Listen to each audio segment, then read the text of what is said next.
Tadekam smaramastarikam hajamaha. Tadekam jagat sakshirupam namamaha. Sadekam nidhanam niralambamisham. Bhavam bodhipotam sharanyam vrajamaha.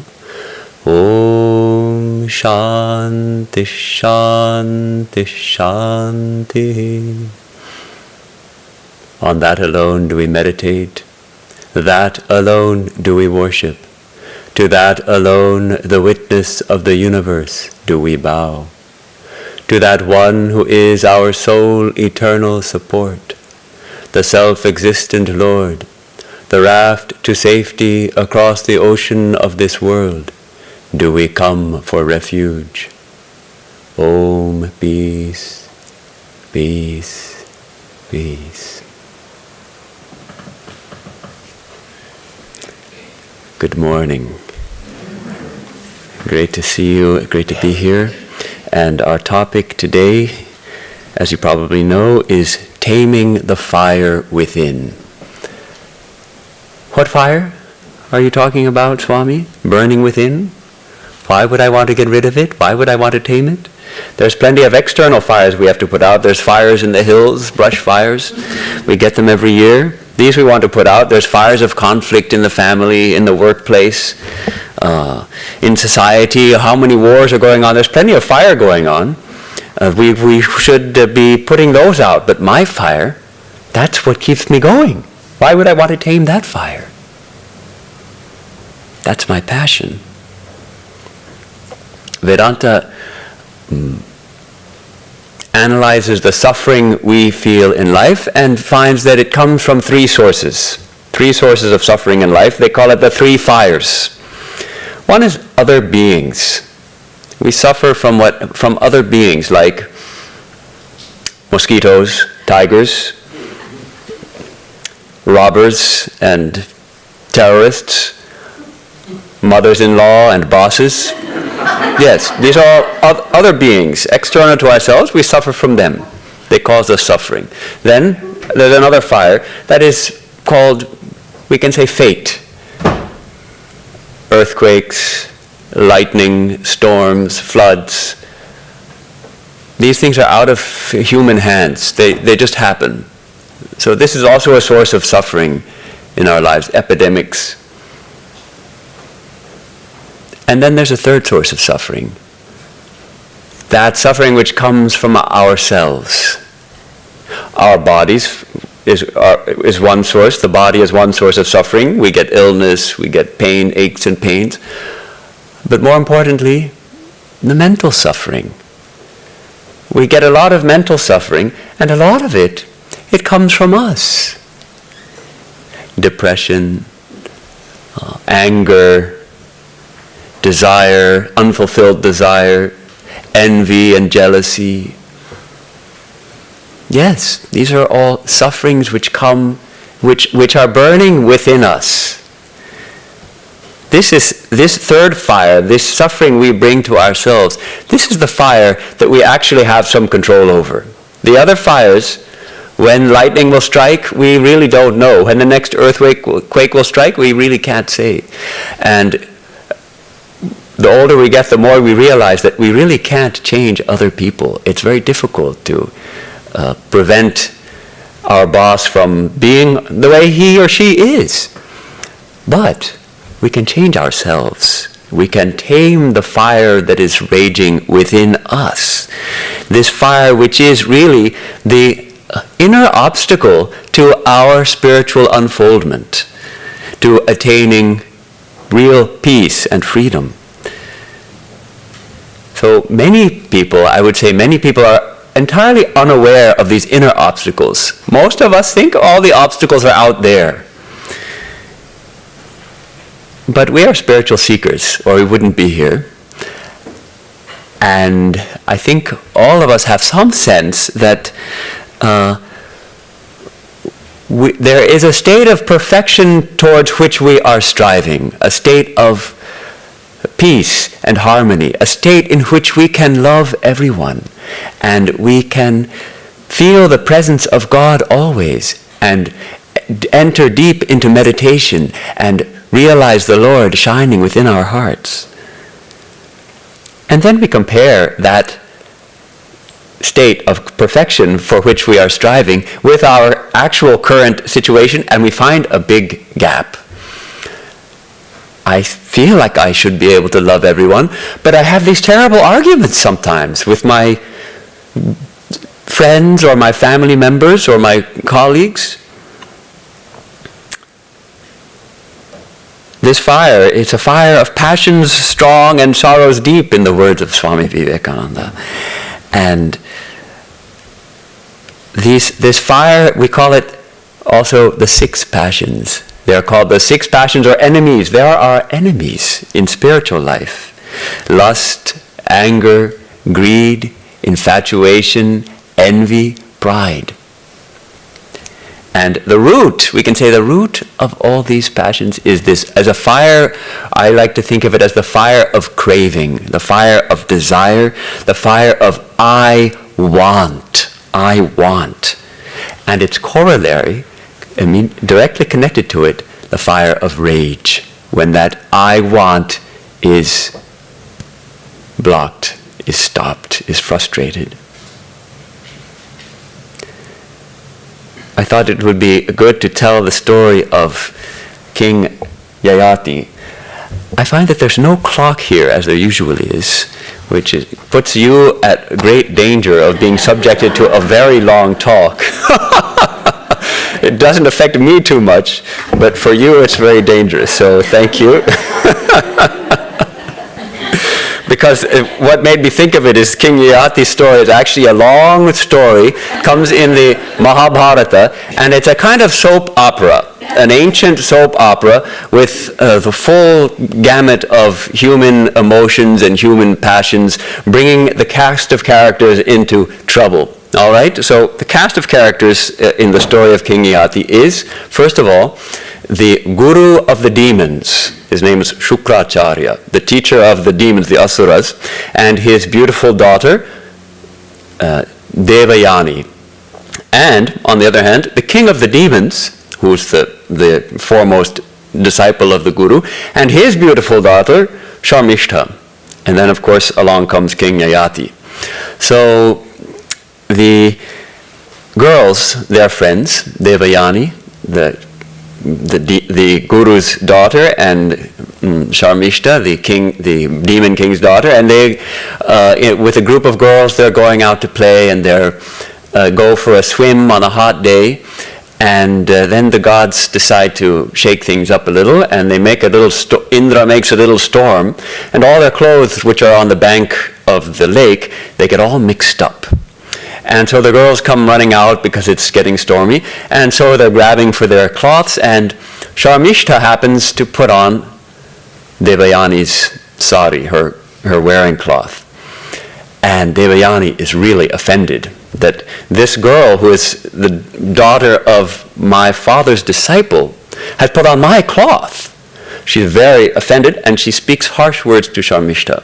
And Sharmishta insults her right back, gives her a good insult, and Devayani comes to physical fight, and Devayani starts tearing at the cloth that's hers, that's on the body of Sharmishta. Sharmishta gets mad, even madder, throws her into a well, a dry well, and leaves her there at the bottom, thinks she's probably dead, and they go home, leaving Devayani at the bottom of a well. Well, now along comes King Yayati, the noble king, so handsome and very noble. And he comes looking for water. He's on a hunting expedition, and he finds a girl at the bottom of the well. So he helps her out, and Devayani asks him to be her husband. He denies, he says, no, absolutely not possible. You are the daughter of a Brahmin, I'm a Kshatriya. There's no way I can be your husband. Sorry, forget it. Devayani stays out there entirely disconsolate. Her father, the guru of the demons, comes to find her. Here's what happens. He says, okay, we're leaving the kingdom. This is it. In the meantime, the demon king comes. They fall at their feet and beg their pardon. The demon king, Vrishaparva, and his daughter Sharmishta, who pushed Devayani into the well, they come and beg forgiveness. And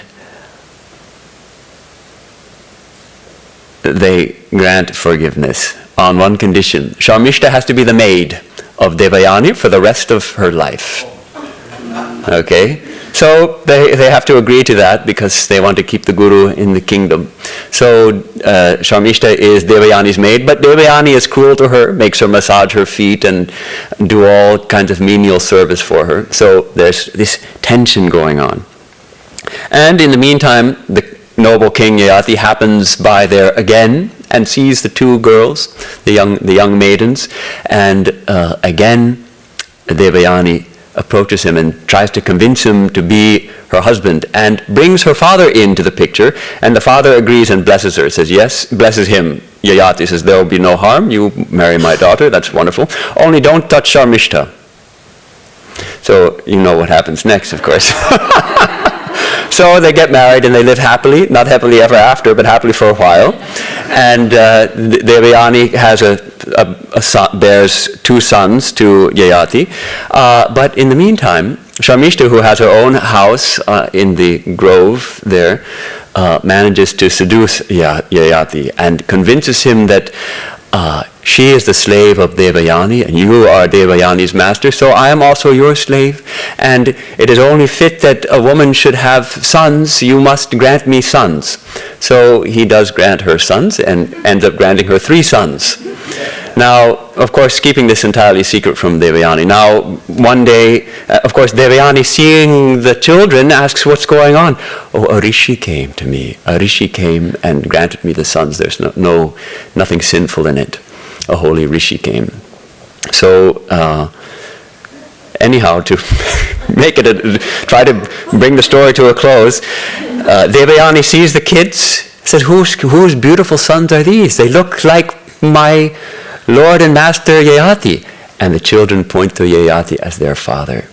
And so she runs, of course, to her father, the guru, the sage, and Yayati's running right after her, trying to explain things. And the sage is furious, and he curses Yayati. He says, decrepitude will overtake you. You will be an old man from now itself. And before their eyes, his hair grows white, his wrinkles all over his face, he becomes hunched over. He's suddenly an old man. And he's so unhappy because he was a young man. He said, well, I wasn't finished with enjoyment of life. I wasn't finished with enjoying your beautiful daughter. Isn't there any way out?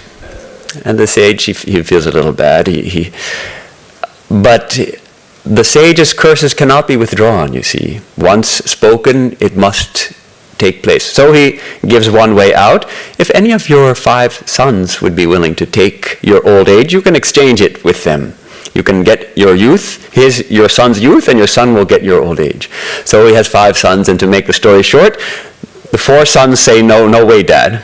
Forget it. I'm not going to become an old man for you. The 5th son is a good boy, Puru. He said, all right, Dad, I'll give you my youth and I'll take your old age. So Yayati says it will be, because he's not yet satiated with youth. So Yayati again becomes a young man and promises his son that after 1,000 years he'll come back and give him back his youth. So for 1,000 years he goes on enjoying, and he's a king. He's got lots of wealth. He has all the means for enjoyment. Whatever enjoyment can be had in this world, music, damsels, dancing, feasting, power over, dominion over the land, beautiful palaces, everything. He does it. And 1,000 years is a pretty long time. But that period of time is coming to a close. And he has this stunning realization, an awakening as it were. I'm still not satisfied. 1,000 years of enjoyment, I'm still not satisfied. I still want more. And then he comes to his son. And this famous verse, the Sanskrit verse, I'll chant the verse. Najatu kama kamanam upabhogena shamyati havisha krishna vartmeva bhuya eva bhivardhate. O my son, never can desire be stilled. Never can desire be overcome by enjoyment of desire. It doesn't happen. It only flares up like fire when ghee is poured into it. Now, in ancient times, they used to have the fire sacrifice, and ghee, which is clarified butter, it's like oil. You pour ghee into a fire, and what happens? It flares up, it flares up. So if we think that fire is like a desire, and we want to feed that desire to pacify it, we go on pouring ghee into it, it only flares up all the more. So he says, if one becomes the sole lord of all the earth, with all its crops, its precious gems, all the animals, and all the beautiful women, still it will not be enough. It will not be enough. Therefore, this thirst for enjoyment, this craving, should be abandoned. So this is the realization Yayati comes to after 1,000 years. Unlike a soap opera, the story has a happy ending, as it were, because Yayati then retires to the forest and practices intense spiritual disciplines for another 1,000 years, and then goes to heaven.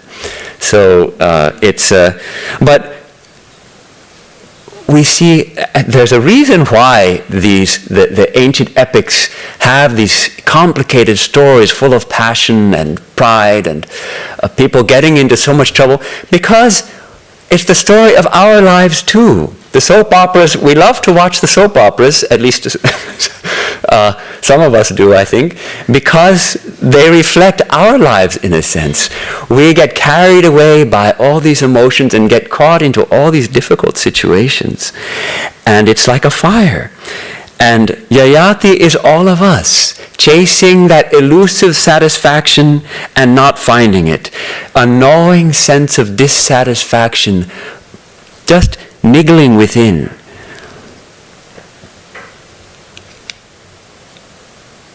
So Yayati makes one tremendous mistake, and this is the mistake I think that most of us make most of the time, and that is that he equates enjoyment and pleasure with joy. Enjoyment of pleasures, satisfying of desires, and real joy, lasting joy and peace. We think these two are the same thing, but they're not.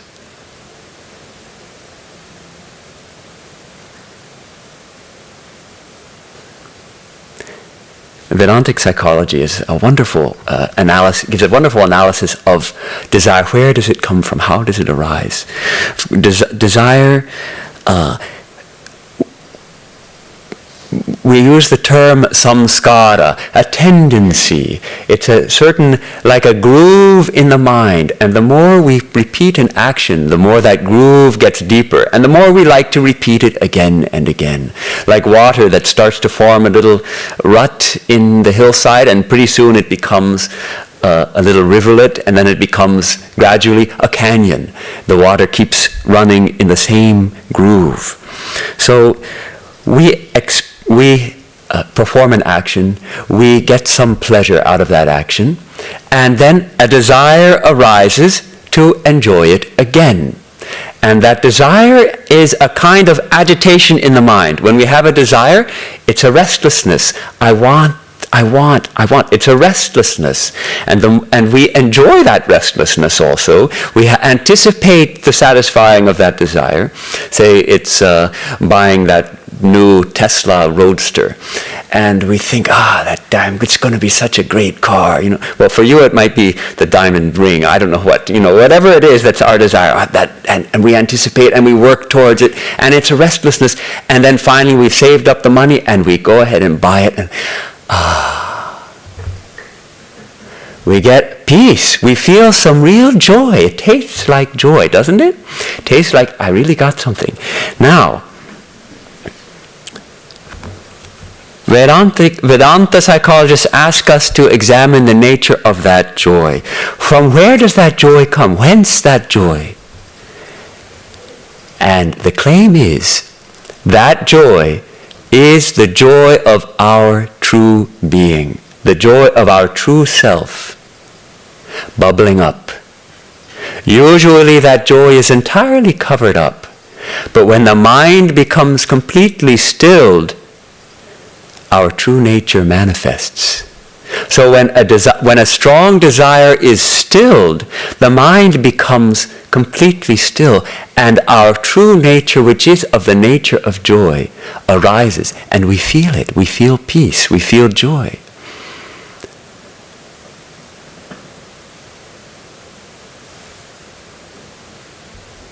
It's not in that Tesla Roadster. It's not in that diamond ring. The Tesla Roadster won't make somebody else happy because their heart is set on a Rolls Royce or something. It makes me happy because I had that desire. My desire is stilled. My own true nature is shining forth. This is the remarkable claim of Vedanta, that the true nature of reality, the true nature of what this world, what we are, what this world is none other than infinite joy, ananda, bliss. This is our true nature. The thrilling verses from the Taittiriya Upanishad. Bhrigu, the young son, approached his father Varuna and asked him, teach me, what is Brahman? What is this something which underlies the universe? What is this principle which lies at the root of who I am? And his father sends him back again and again to perform tapas, to perform spiritual discipline. And finally he discovers that Brahman is bliss, and bliss is Brahman. Anando brahmeti vyajanat anandadheva khalvimani bhutani jayante anandena jatani jivanti anandam prayanti abhisamvishanti. He realized that bliss, ananda, bliss is Brahman. For from bliss, verily all these beings are born. By bliss, when born, do they live. Into bliss do they enter, do they merge at the end. So this is the realization. Now, what about the rest of it? Why don't we experience this? We do experience it, says the Upanishad.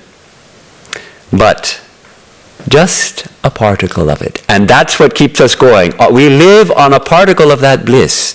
A particle of that bliss which we taste every time we satisfy a desire. Etasya eva anandasya anyani bhutani matram upajivanti. On a particle of this bliss that is Brahman, other beings live. Those who are not realized, who have not realized the truth. Those of us who have been separated, as it were, by ignorance of our true nature from that infinite bliss, we consider ourselves separate from that bliss. We taste it only through the contact of senses with the sense object. We taste it when we taste delicious food, or see a beautiful sunset, or get that diamond ring. Yes, we taste it. So the idea is that when we crave, what are we really craving for? When we want something, I want. What at root do we want? We want the bliss that is God. We are already that which we want. We are already that which we want. Yes. The great example given is of a musk deer. There's a deer, Kasturi mriga, a Kasturi deer, which has in its navel a gland which secretes the fragrance which is called Kasturi or musk. And it's used in perfumes and incense. And they have to kill the deer to get the fragrance, of course, and so now it's almost extinct. But anyhow, the musk deer roams about in the forest, and it smells this wonderful fragrance. And it runs everywhere looking for it. It runs through the forests and through the meadows and up to the mountain tops and deep down into the valleys, searching for this intoxicating fragrance, and it can't find the source. All along, that scent is emanating from its own navel, and it doesn't know it. We are the musk deer. That is our condition. We're running around everywhere trying to find bliss. It's arising from our own being, right here, right now. So, when we can realize that our craving is really for what lies deep within us, then the task becomes easy. Once we have this realization, the task is at least straightforward. Maybe not exactly easy, but straightforward. Now we know it is time to turn within, time to redirect that fire of craving towards the divine. This fire which is burning in all people, this fire of craving, which is burning the whole earth, the whole ecological imbalance which we're seeing, the climate change and all these things, this is also caused by the craving of I want, the craving of greed and selfishness. So for the welfare not only of ourselves, but for the welfare of all, we are called to address this fire of craving within ourselves and tame it and redirect it. I'd like to turn to the Gita and that master psychologist Sri Krishna, who teaches Arjuna about how desire arises and how it gets us into deep trouble. He says, Dhyayato vishayam pumsaha sangasteshu pajayate sangat sanjayate kamaha kamat krodho bhijayate. So first he says, thinking of objects with the mind, a person, attachment to those objects arises in the mind, thinking of objects. And what object do we think about most of all? What object in our life, in this world, do we think of most of all? This one, our own body. We think of that more than anything, any other thing, any other object. Because, of course, in Vedantic analysis, this is an object. I am not this body. It's an object of my experience, actually. So, thinking of objects, attachment arises in the mind.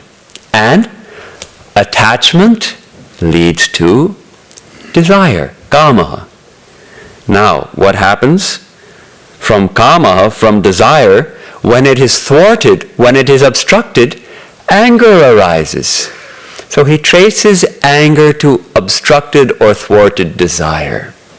Now he goes on. There's a second verse. Krodhat bhavati sammoha, sammohat smriti vibhramaha, smriti bramshat buddhinasho, buddhinashat pranashyati. It's a very stern warning. From anger comes delusion. We get confused. From delusion, we forget. Our memory goes. The memory of our past lessons in life. We've learned what we should do and what we should not do, good things to do, bad things to do. We forget these things. From this loss of memory, forgetting the lessons of past experience, comes the ruin of our buddhi, our faculty of discerning what is good, what is bad, what is right, what is wrong. This gets confused, this gets ruined. And if that's ruined, then we're lost, we're gone for. Because we don't know, we get into deep trouble. This is how anger gets us into deep trouble. And it all starts with thinking. It all starts with a thought. What we think of. Attachment grows for that thing. Desire comes from that attachment. Anger comes when that desire is thwarted. And then anger leads us step by step into big trouble. We all know this. When we're angry, we know we shouldn't send an email when we're angry, because we always write nasty things and afterwards we regret it. When we saw it in the story of King Yayati, the Shamishta throws Devayani into the well. She practically murdered someone because she was angry. We forget how dangerous anger is. So, how important thought is. So this is the key, really, to understanding, on the one hand, the link between thoughts and desire and anger, and also the key to understanding how to turn it the other way. If by thinking of an object we grow attachment for that object and longing for that object, contrarily, if we can think of God, gradually attachment for God will arise in our mind. And attachment for God arising in our mind, gradually we will desire to know God, desire to know our true nature. Now, some objections I can imagine that someone may object, well, you're saying that Krishna says that all anger is actually obstructed desire. Well, someone insulted me and I got angry. What desire did I have? I didn't desire anything. They insulted me, I got angry. Well, we have a desire not to be insulted. We have a desire to maintain this illusion of personality, this body-mind that we call me, that is separate from everybody else, and which should be respected, and which should become famous, and which should be given lots of money, and lots of kisses, and be pampered, and highly paid, and all that. That is who I think I am, and I do my very best to maintain that illusion. And it is my deep desire to make that permanent. I'm trying to find the permanent me, and I'm building it up out of all these impermanent things. And so when that gets challenged, I get angry. So this is the false self, the unripe ego. So to maintain this takes a tremendous amount of energy. That energy we can harness for our spiritual life. We are craving for permanence through the impermanent. The man, the infinite dreamer, dreaming finite dreams, says Vivekananda. So rather, we can take that energy and direct it within, direct it towards the divine.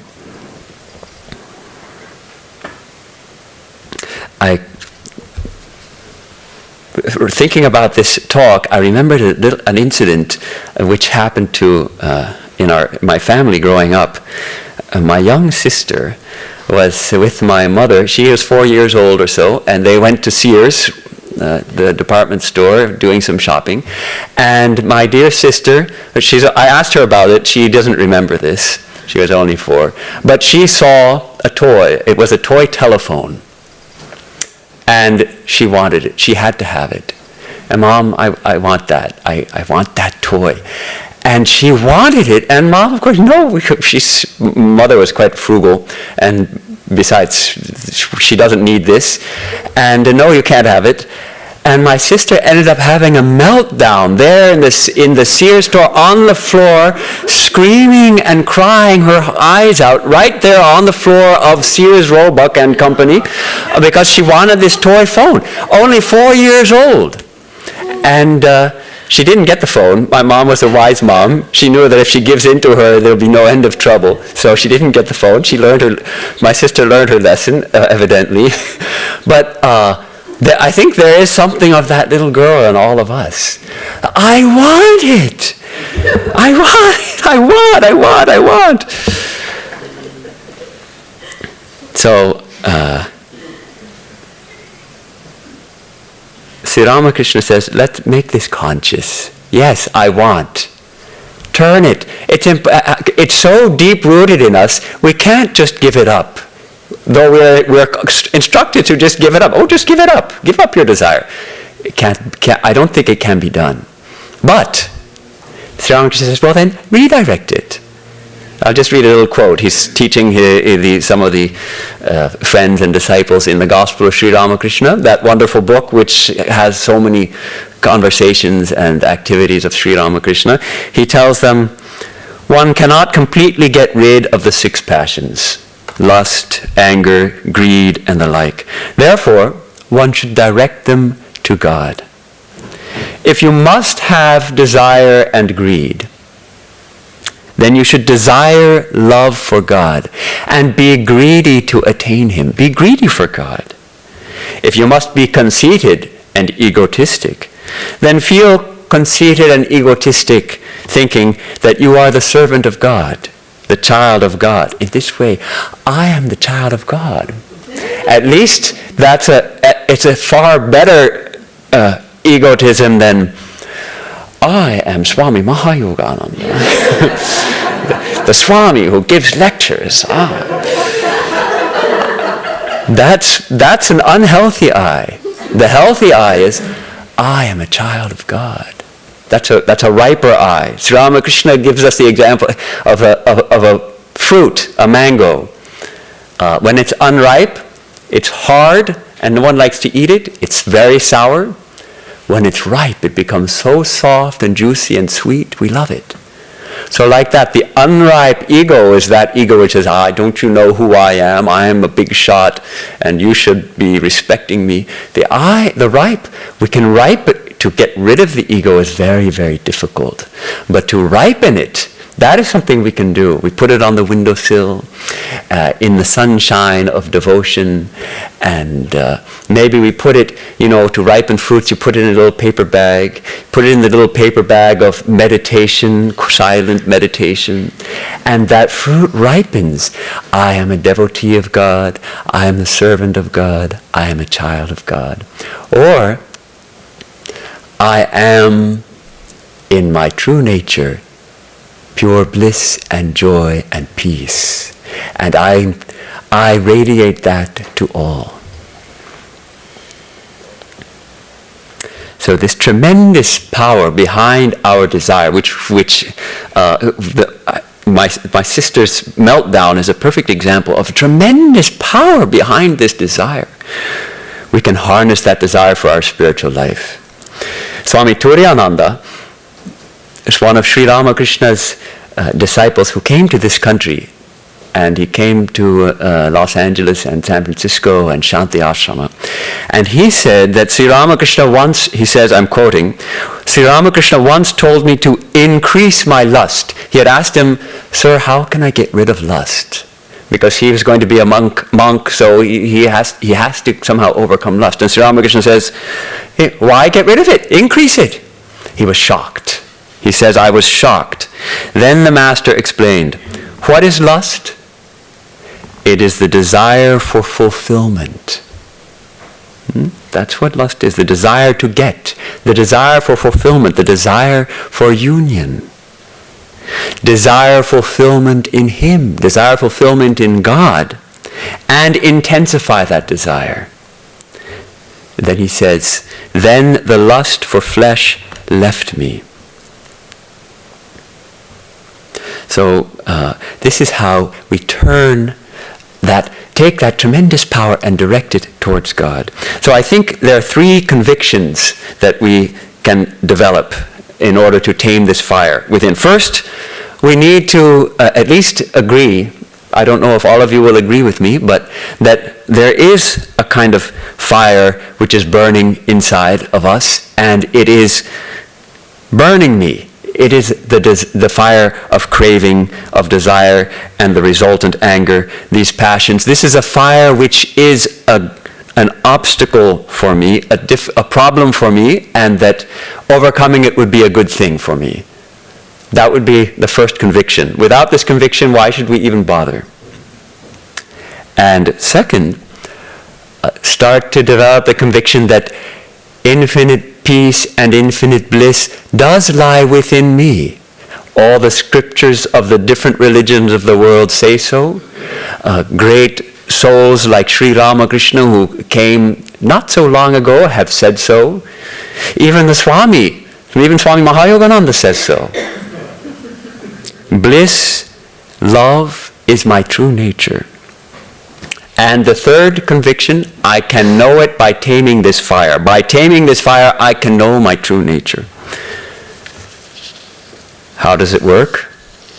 Let's turn again to Sri Krishna. He talks about 3 kinds of joy in the Bhagavad Gita. 3 kinds of happiness. And one of them is like this. It tastes like nectar at the beginning, and it tastes like poison at the end. And it is born of the contact of the senses with their objects. We taste a piece of chocolate, it tastes like nectar now, but it tastes like poison at the end. Why does it taste like poison? Because of all that we've been talking about. It feeds that fire. Now I'm using chocolate as an example, but really what he means is that this constant feeding of desire, yes, we talked about that momentary hit, that momentary taste of bliss. And why is it like poison? Because it increases this craving to repeat it. And perhaps the best example, the tragic example, is of drug addiction. And apparently drug addicts say they're always in quest of that first high. That first intoxication was the sweetest, most incredible experience. And then of course it comes to an end. And then they want to experience it again. But apparently the second time it's not quite as good. And the third time, and by the time you're hooked down to it, it's never as good as that first time. So gradually, drug addiction becomes a terrible poison. Drug addicts don't want to be addicted, and yet they can't help it. We are all, in a sense, drug addicts. We're addicted to those little tastes of bliss, when that bliss lies right within us. The musk is right in the navel of the deer. It's right here. So this bliss, this happiness, this kind of happiness is called the happiness of rajas. And it lasts for a very short time. It tastes like nectar at first and then like poison at the end. But there is another joy. And Sri Krishna says, we learn to enjoy it through practice. Abhyasat brahmate yatra. We learn to enjoy it by practice, and it brings us to the end of suffering. This happiness brings an end to all suffering. And what is its nature? In the beginning, it tastes like poison. That's why we don't want it, because it tastes like poison at the beginning. But it tastes like nectar at the end. Yattadagre vishamiva pariname mritopamam tatsukham satvikam proktam atma buddhi prasadajam. And it arises from the clear knowledge of who we are. So why does it taste like poison at first? Because we have to discipline the mind. We have to take some positive steps to train our senses, to not run after every impulse the moment it arises in our minds, to restrain the tendency to shout and rage every time our will is opposed. Yes, so it's a discipline.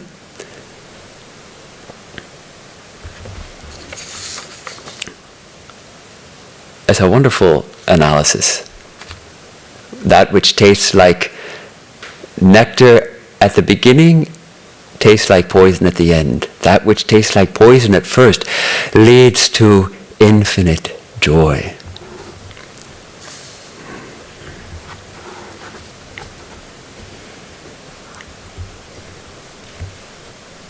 Some practical thoughts about it.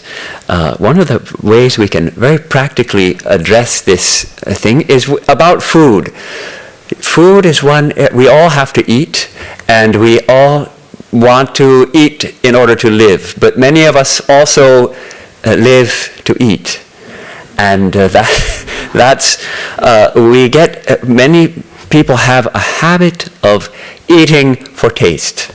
And for whether I'm hungry or not, go on snacking all day long. A little bit of chocolate, a little bit of soda, a little bit of chips, a little bit of dips, a little bit of this and that. One suggestion that I've read about, I like the suggestion, is that we take steps to just consciously say, I'm going to eat when I'm hungry, and I'm going to choose food that's healthy for the body. And at first it tastes a little bit like poison, because if we're used to snacking all the time, then to say, all right, I'm going to eat when I'm hungry, and not for the delectable taste of French fries, but for the very healthy taste of a Sprouts salad. And you know what? If we start eating that way, we start enjoying that taste also. We start enjoying the taste. It's a very practical way to train our senses to do it conscious. At least we should, if we're going to snack something, all right, snack, but do it consciously. How many people sit in front of the TV and they're watching TV and doing this with a big bowl of popcorn, and it's going in without even being aware of it. Eat, all right, eat consciously. Start to bring our awareness there. So a little suggestion: training the eye. As we watch what we put in the mouth, watch what we put in the eye. Is watching 20 minutes of the news before we go for our meditation, is that going to bring us to deep meditation? What if we instead use those 20 minutes to read some inspiring scripture and then go for meditation? So little ways we start to master this tendency for I want. We notice it. Redirect it. As for anger, cultivating patience, cultivating forgiveness, recognizing that anger is never helpful, looking for, when I feel angry, well, what desire do I have that's being obstructed here? And growing that fire of longing, growing that fire of desire for God. Really, that, especially when we read the teachings of Sri Ramakrishna, we find that he comes back again and again to this. This longing for God is the one essential and probably the only necessary ingredient in spiritual life. Genuine longing for God. And what kind of longing? He gives the example of the student asks the teacher, how should I long for God? Come with me, he says, come with me. And they go for a bath in the river, and they wade down up into their waist in the water, and then the guru takes the head of the disciple firmly in his hand, and he shoves him underwater and keeps him down there. And he starts to struggle. He wants to come up for air, and the guru's holding his head down till he's really struggling. Then he lets him up. How did you feel? I was dying for a breath of air. Like that. Can we feel that without the breath of God we are dying? We're dying for the vision of God.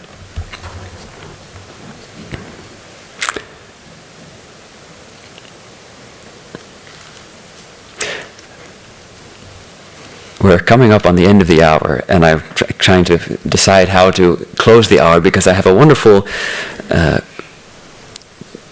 incident that just took place that I felt like sharing, which is along our lines of our discussion, but not exactly along the lines. But one of the oldest monks of our order, the very oldest monk of our order, just left his body on the 5th of June.